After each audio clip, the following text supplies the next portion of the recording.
डरते नहीं दुनिया में मुसलमान किसी से, जब मिल गई है दौलत ईमान नबी से,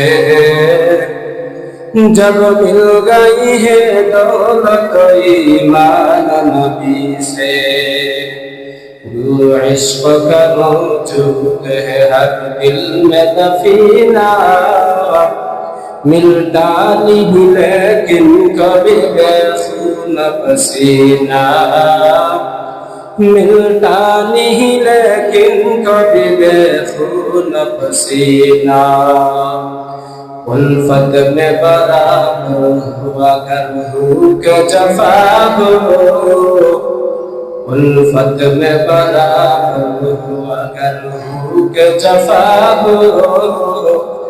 हर चीज में लज्जत अगर दिल में मज़ा हो, हर चीज में लज्जत अगर दिल में मज़ा हो।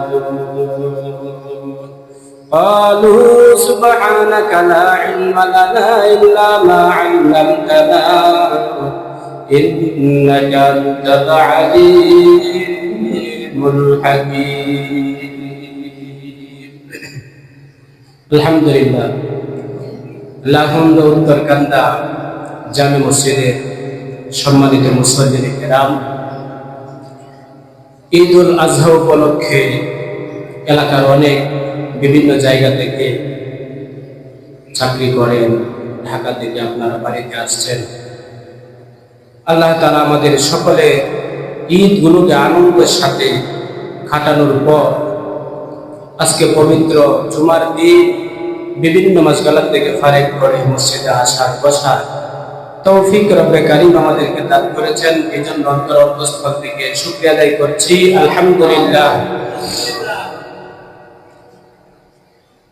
রব্বে কারীমের নিকট সবচেয়ে বড় শুকর ও গুজার এটাই যে আমরা আল্লাহ তাআলার বিধান সুন্দরভাবে সুষ্ঠুভাবে যদি আমরা পালন করতে পারি তাহলে রব খুশি হয়ে যান।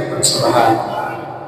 দুনিয়ার নিজাম তো এটাই যে মালিকের যারা গোলাম থাকেন, কর্মচারী থাকেন, কর্মচারী যদি সঠিকভাবে তার কাজটা করেন তখন মালিক কি হয়ে যান? খুশি হয়ে যান। রবের হুকুমটা যদি বান্দা সঠিকভাবে পালন করতে পারে তাহলে বান্দা কি হয়ে যান? খুশি হয়ে যান। এজন্যই আমরা যা কিছু করবো পৃথিবীতে, নামাজ পড়বেন, রোজা রাখবেন, হজ করবেন, যাকাত দিবেন, আমাদের যত কাজ আছে মুসলমান হিসাবে সমস্ত কাজ আমরা একমাত্র আল্লাহর হুকুম নবীর তরিকা অনুপাতেই করব। এই কথাটা আল্লাহ তাআলা কোরআনে কারীমের মধ্যে বলেন। তুমি যে কোনো কাজ করো কোন নিয়তে করবা এটা কোরআনের মধ্যে আল্লাহ তাআলা সুস্পষ্ট ঘোষণা দিয়েছেন। আল্লাহ বলেন, ইন্না সালাতি ওয়া নুসুকি ওয়া মাহিয়ায়া ওয়া মাহিয়ায়া লিল্লাহি রাব্বিল আলামিন। আল্লাহ পাক রব্বুল আলামিন বলেন, তোমার নামাজ, তোমার সালাত, তোমার হজ, তোমার যাকাত, তোমার কুরবানি, পৃথিবীতে যত আমল আছে সব আমল হবে একমাত্র আমি রবের জন্য। সুবহানাল্লাহ। কোন মানুষকে দেখানোর জন্য না। তুমি নামাজ পড়বা মানুষকে দেখানোর জন্য না। মানুষ কি বলবে? আমি মুরব্বি হয়ে গেছি, বাড়িতে যদি থাকি তাহলে আমার পুত্রবধূ কি বলবে? সমাজের মানুষ কি বলবে? আপনি বড় পর্দানি, বড় দরবারি, যদি আপনি নামাজ না পড়েন তাহলে মানুষ কি বলবে? আমার দরবারের মধ্যে আহ্বান করবে না, আমার সমাজের মানুষ আমাকে লাঞ্ছিত করবে। এজন্য বুড়া হয়েছি, বাড়িতে থাকলেও আমার যে সন্তানাদি যারা ছিল বাড়ির মানুষ আমাকে খারাপ মনে করবে। এজন্য আমি নামাজ পড়ি। আল্লাহ বলেন, না, তুমি নামাজ পড়বা একমাত্র আমি রবকে রবকে সন্তুষ্ট করার জন্য। যত আমলই করেন না কেন, কোন আমলের বিনিময়ে মানুষ জান্নাতেও যাইতে পারবেন না, একমাত্র আল্লাহর রহমতের দ্বারাই জান্নাতে যাওয়া যাবে। কিন্তু আমি যে আমলটা করব, এই আমলটা যদি সহি শুদ্ধ হয়ে যায়, রব যদি খুশি হয়ে যান, রব খুশি হলেই তো আপনার আমার প্রতি রহমত নাজিল হবে। আর যদি খুশি না হন তাহলে রহমত নাজিল হবে না। তাহলে খুশি কেমনে হবে? যে কাজটা আমরা করি সেই কাজটা যেন সুন্দরভাবে করতে পারি। এই জন্যই কবি বলেন, हर चीज में लज्जत अगर दिल में मजा हो। আপনার দিলটা যদি ভালো থাকে তাহলে প্রত্যেকটি কাজের মধ্যে আপনার মন ভালো থাকবে, প্রত্যেকটি কাজ সুন্দর হবে। সুন্দর হওয়ার জন্য প্রথম শর্ত হলো আপনার মন ভালো থাকতে হবে। মন যদি ভালো থাকে, আপনার সাথে যদি আমি কিছু খেয়াল তামাশা করি, এটা আপনার কাছে ভালো লাগবে। আর যদি মন খারাপ থাকে, যত ক্লোজ বন্ধুই হই না কেন, আপনার সাথে যদি আমি একটু দুষ্টমি করতে চাই, একটু মজা করতে চাই, মজাটাও আপনার জন্য বিরক্তের কারণ হয়ে যাবে। কারণটা কি? আপনার মন ভালো না। আর মন ভালো হলে আমার যদি 1000 টাকা ক্ষতি হয়ে যায়, তারপরও আমার কাছে ভালো লাগবে। কথা ঠিক কিনা? এই জন্যই মন ভালোর জন্য আল্লাহ রাব্বুল আলামিন কিছু বিধিবিধান দিয়ে দিয়েছেন। এই যে কুরবানি, আমরা কুরবানি করেছি, এটা আমাদের মন ভালোর জন্য করেছি। কথা ঠিক কিনা? আল্লাহ রাব্বুল আলামিন সারা পৃথিবীতে গরু জবাইয়ের অথবা উট, দুম্বা, 5টা বস্তু যে কুরবানির বিধান দিয়েছেন। কেন দিয়েছেন আপনারা হয়তো জানেন না। আসল রহস্য হলো আল্লাহ রাব্বুল আলামিন যেই জমিন তৈরি করে দিয়েছেন, আদম আলাইহিস সালাতু ওয়াস সালামকে যখন পৃথিবীতে প্রেরণ করেছিলেন, তখন জমিনের বয়সটা ছিল, জমিন আদমকে বলেছিল, ও আদম, তুমি তো আমার পেটে এসেছ, আমার ভূপৃষ্ঠে এসেছ, এমন একটা বয়সে এসেছ আমি জমিন বুড়া হয়ে গেছি। সুবহানাল্লাহ। জমিন তখন যৌবনকাল না বুড়াকাল? জমিন বলে আমি বুড়াকাল। হে আদম, তুমি বুড়াকালে এসেছ। তাহলে আদম আলাইহিস সালামের জমানায় যে ফসলগুলো ফলাইতেন, আমরা যে ধান ক্ষেত করি তখনও ধান ক্ষেত ছিল, আমরা যেই ফসলাদি করি তখনও সেই ফসলাদি ছিল। তখন ভিন্ন নিয়ম ছিল। কি ছিল? যৌবনকালে তো আসে নাই, বৃদ্ধকালে আসছে। ওই জমিনের মধ্যে যখন কোনো ফসল রোপণ করা হয়তো, আদম আলাইহিস সালামের সন্তান হাবিলের দায়িত্ব ছিল ফসলাদি করার জন্য। এক সাইড থেকে ফসল লাগাইতেন, ওই সাইডে যাওয়ার পর তাকায় দেখতেন ফসলগুলো পেকে গেছে। তাহলে বুঝেন জমিনের বুড়াকালে আসার পরও জমিনের কত পাওয়ার। এই জমিন এক সাইড থেকে ফসল রোপণ করছে, অন্য সাইড শেষ করার আগে তাকায় দেখতেন ধানগুলো উপযুক্ত হয়ে গেছে কাটার, ফসলগুলো উপযুক্ত হয়ে গেছে কাটার। এই অবস্থা ছিল। এখন তো জমিন বুড়া হয়ে গেছে, এই জমিনের মেরুদণ্ড বাঁকা হয়ে গেছে। এই মেরুদণ্ড যারা সোজা থাকে, আল্লাহ রাব্বুল আলামিন প্রতি বছর একটা কুরবানির ব্যবস্থা করে দিয়েছেন। কুরবানির পশুর রক্ত বের হয় কি হয় না? এই কুরবানির পশুর রক্ত বের হওয়ার দ্বারা জমিনে নিক্ষেপ করা হয়। এই জমিনে নিক্ষেপ করার দ্বারা কি ফায়দা হয় জানেননি? বলে জমিনের মেরুদণ্ড আল্লাহ সোজা করে দেয়। এই কুরবানির মাধ্যমে জমিনের মেরুদণ্ড সঠিক হয়।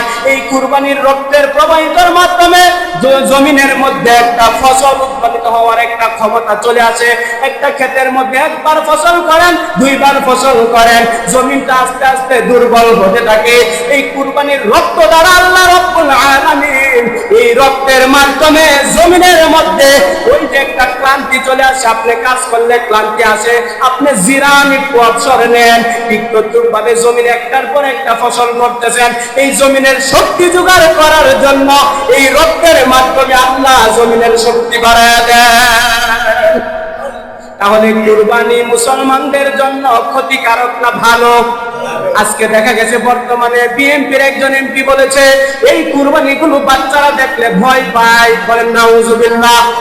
এই এমপি মুসলমান না, যদিও মুসলমানের ঘরে হয়েছে, ইসলামের বিষয়টাকে ছোট করে দেখার কারণে নাস্তিক হয়ে গেছে। বলে ঠিক কিনা? কেন নাস্তিক হয়ে গেছে? কুরবানি নিয়ে ঠাট্টা করেছে, কুরবানিটা নাকি এটা ছোট বাচ্চারা ভয় পাবে। আসলে কুরবানি যদি ছোট বাচ্চারা ভয় পায়, তাহলে আপনি বলেন আনন্দ ফুর্তি বাচ্চারা করে কি করে না? আজ পর্যন্ত কোনো বাচ্চা বলছে আমি ভয় পাই না, আনন্দ আরো যাওয়ার জন্য চাই। কিন্তু আল্লাহ রাব্বুল আলামিনের হুকুম হলো এই বিধান দ্বারা, এই কুরবানির দ্বারা আমি আল্লাহ সমস্ত জমিনের মধ্যে আমার বান্দাদের ফসলের উপযোগী করে দেব। আমার জমিনের মধ্যে শক্তি পয়দা হবে, এই শক্তির মাধ্যমে বান্দারা ফসল ফুল করে, এই ফসল খাওয়ার পর তারা আমার ইবাদত করবে। সুবহানাল্লাহ। আল্লাহ রাব্বুল আলামিন আমাদেরকে কেন বানাইছেন আল্লাহ নিজেই স্পষ্ট করে দিয়েছেন। জমিনকে কেন বানাইলেন এটা কোরআন হাদিসে কোথাও নাই। আপনাকে চন্দ্র কিসের জন্য বানাইছেন এটা স্পষ্ট বলে দেন নাই, তার উদ্দেশ্যটাকে এটা স্পষ্ট বলেন নাই, কিন্তু আল্লাহ বান্দা বানাইয়া স্পষ্ট কোরআনে বলে দিয়েছেন কেন আল্লাহ দুনিয়াতে বানাইলেন। ফ্যান বানাইছে তিনি বলে দিয়েছেন এই ফ্যান দ্বারা মানুষ বাতাস গ্রহণ করবে। মসজিদ বানাইছেন আপনাদের উদ্দেশ্য এখানে ইবাদত করবেন। ফসল আপনারা করেন এটার দ্বারা একটা উদ্দেশ্য আছে, ব্যবসা বাণিজ্য করবেন একটা উদ্দেশ্য আছে না নাই? এই ব্যবসার লভ্যাংশ দিয়ে আপনার সংসার পরিচালনা করবেন। আল্লাহ বলেন আমি বান্দা তৈরি করেছি এমনি এমনি, মা খালাকতাহা বাতিলা, আমি অনর্থক সৃষ্টি করি নাই আমার কোন বান্দাকে। আমি কেন সৃষ্টি করেছি আল্লাহ কোরআনে বলেন ওয়া মা খালাকতুল জিন্না ওয়াল ইনসা ইল্লা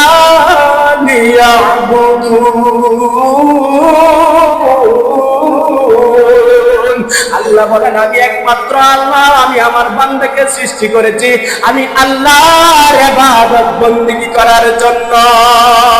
চন্দ্র সূর্য আসমান জমিন সারা পৃথিবীতে যত মাখলুকাত আছে সমস্ত মাখলুকাতকে আমি আল্লাহ বানাইছি আমার বান্দার সেবা করার জন্য। সূর্য আমাদেরকে উপকার করে কি করে না? সূর্য উঠলে আমরা উপকারিত হয়, আমাদের লঙ্গিগুলো শুকায়, আমাদের কাপড় চোপড় শুকায়, আমাদের বৈশাখ মাসের ধান খের গুলো শুকায়, আমরা উপকৃত হাসিল করি। সূর্য না উঠলে মনটা ডেমা ডেমা থাকে, সূর্য উঠলে মন ভালো থাকে। আল্লাহ বলেন সূর্য বান্দার খেদমত করে, সূর্যের মাধ্যমে এই যে আমরা আমগুলো খাই, কাঁঠালগুলো খাই, এই কাঁঠালগুলো লাল করে সিদ্ধ করে এবং পাকার উপযুক্ত করে সূর্যের মাধ্যমে। চন্দ্র দিয়েছি ওই আমের মধ্যে চুকা হয়ে যাবে বলে চন্দ্রের আলোর দ্বারা আমের মধ্যে আমি মিষ্টি দান করি। সুবহানাল্লাহ। তাহলে এক একটা জিনিস যে বানাইছেন, বাঘ ভাল্লুক এটা আমার আপনার জন্য উপকারের জন্য বানাইছেন। আমরা মনে করব বাঘ ভাল্লুক মনে হয় সাপ বিচ্ছু আমাদের ক্ষতিকারক, বলে না। আপনি যদি মারাত্মক ধরনের কোনো ব্যথায় অনুভব করেন তখন সাপের বিষ দ্বারা একটা ইনজেকশনের ব্যবস্থা করেছেন, ওই ইনজেকশন দিলে আপনার ব্যথাগুলো দূর হয়ে যাবে। সুবহানাল্লাহ। তাহলে আল্লাহ তাআলা যত মাখলুকাত বানাইছেন সমস্ত মাখলুকাত খেদমত করবে আমার বান্দার, আর আমার বান্দা ইবাদত করবে একমাত্র আমি রবের। সুবহানাল্লাহ। তাদেরকে হিসাব করা হবে না। এই জন্য আল্লাহর নবী সাল্লাল্লাহু আলাইহি ওয়াসাল্লাম বলেছেন, আল্লাহর নবী বলেন প্রত্যেকটা মানুষের হাসরের মাঠে জবাবদিহিতা করতে হবে। প্রত্যেকটা মানুষ যারা কর্তা আছে সকলকে জবাবদিহিতা করতে হবে। তার পরিবার সম্পর্কে যে ঘরের কর্তা থাকবে কর্তার জবাবদিহিতা করতে হবে। আমি আল্লাহর আদালতে সবার জবাবদিহিতা করতে হবে। এই জন্য আল্লাহ বলেন হাসরের মাঠে যত প্রাণীকুল আছে সবগুলো সব কিছু মাটিতে মিশে যাবে, তাদের কোনো হিসাব নিকাশ নেওয়া হবে না। আপনার আমার হিসাব নিকাশ রব নিবেন। কাজে তুমি ইনকাম সোর্স করেছ, হালাল পন্থায় তুমি কামাই রোজগার করেছো কিনা এটার জন্য আল্লাহ হিসাব নেবেন। না হারাম পন্থায় তুমি ইনকাম সোর্স করেছ এটার জন্য রব্বে কারীম হিসাব নেবেন। এই জন্য দুনিয়ার জিন্দেগি বেশি দিনের জন্য নয়, অল্প হায়াতে জিন্দেগি। আল্লাহ বলেন ওয়ামাল হায়াতুদ দুনিয়া ইল্লা মাতাউল গুরুর। দুনিয়াটা হলো ধোঁকা আর ধোঁকা। এই ধোঁকার দুনিয়াতে আপনি যাকে আপন মনে করবেন সে আপনার আপন না। আপনার সন্তানকে মনে করতেছেন আপন, আপনি বিপদে পড়ে দেখেন সন্তান আপনার আপন নয়, সন্তান আপনার আপন নয়, আপনার স্ত্রী আপনার আপন নয়, আপনার ভাই বন্ধু যারা আছে দুনিয়াতে আপনি খাবার দাবার খাওয়াইতেছেন, আমোদ ফুর্তি করতেছেন, যেই বন্ধুর জন্য হাজার হাজার টাকা ফিরিয়ে দিতেছেন, এগুলো আপনার আপন নয়। কেন আপন নয়? বলে আপনার আপন হবে কবরের মধ্যে যে আপনার সহযোগিতা করবে। সুবহানাল্লাহ।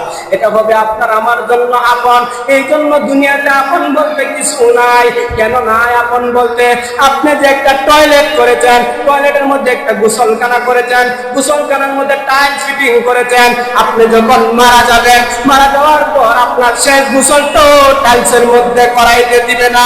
আপনি যদি আপনার পুত্রবধূকে বলেন যে আমার আব্বা মারা গেছে, আমার আব্বা যে টয়লেটটা করেছে 2 লক্ষ টাকা খরচ করে টাইল ফিটিং করেছে, আমার আব্বার শেষ গোসলটা আমরা ওই জায়গায় করে দেই, পরিবার থেকে নিষেধ আসবে না, না এখানে যদি গোসল করা হয় আমরা এখানে ভয় পাবো, ভয় পাবো তার গোসলটা যেন উঠানের মধ্যে করানো হয়। আমি এই লক্ষ লক্ষ টাকার টাইলসের মধ্যে দিলে বাচ্চারা ভয় পাবে, পরিবার ভয় পাবে। এজন্য আপনি কার জন্য বিল্ডিং বানাইলেন, কার জন্য এই গোসলখানা দামি টাইলস দিয়ে বানাইলেন? আপনার শেষ গোসলটা আপনার পরিবার ওইখানে করার জন্য সুযোগ দিবে না। আপনি আমি যদি দুনিয়াতে কিছু না করে যাইতে পারি, এই জন্য আল্লাহর নবী বলেন আল কাইয়িসু মান দানা নাফসাহু ওয়া আমিলা লিমা বাদাল মাউত। দুনিয়াতে সবচেয়ে বড় জ্ঞানী ব্যক্তি হলো ওই ব্যক্তি, আল কাইয়িস সবচেয়ে বড় জ্ঞানী ব্যক্তি হলো মা আমিলা লিমা বাদাল মাউত। 2টা গুণ যার মধ্যে থাকবে ওই ব্যক্তি হবে দুনিয়াতে সবচেয়ে বড় জ্ঞানী।